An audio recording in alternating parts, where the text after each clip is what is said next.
Hi, I'm Peter Carlson, author of Junius and Albert's Adventures in the Confederacy.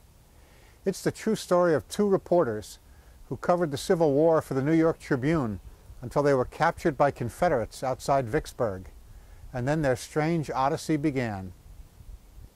Junius Brown and Albert Richardson were old friends. During the war, they covered the battles of Fort Henry and Fort Donelson and Shiloh and Antietam. On May 3, 1863, they tried to sneak past the rebel-held city of Vicksburg on a Union Army barge loaded with hay bales. Confederate soldiers spotted the barge and fired cannons at it. They hit it and set the barge on fire, killing 12 Union soldiers.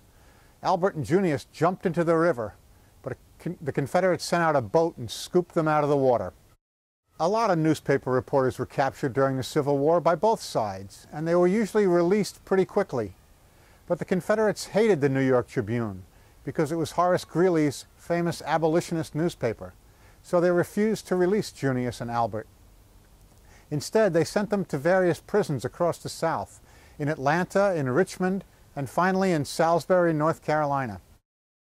On a freezing December night in 1864, Junius and Albert escaped from Salisbury prison and headed toward the nearest Union Army in Knoxville, Tennessee.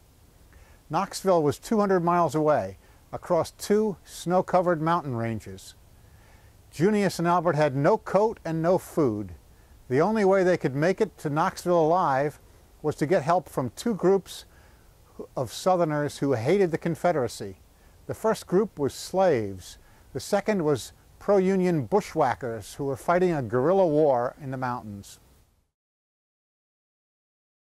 So Albert and Junius set out for Knoxville on a cold, rainy night, shivering and scared half to death. And then, well, if you want to find out the rest of the story, you should read my book, Junius and Albert's Adventures in the Confederacy. It's one of the great adventure stories in American history, and it's packed with drama, horror, and heroics, and a few moments of antic comedy. During their adventures, Junius and Albert encountered an amazing variety of great American characters: Abraham Lincoln and Ulysses S. Grant, Confederate con men and Union spies, a hangman nicknamed the Antichrist, a pirate turned playwright, a Union bushwhacker who was convinced that God saved him from Confederate bullets, and a beautiful teenage girl who rode to their rescue at just the right moment. Best of all, it's a true story. It all really happened right here in America 150 years ago.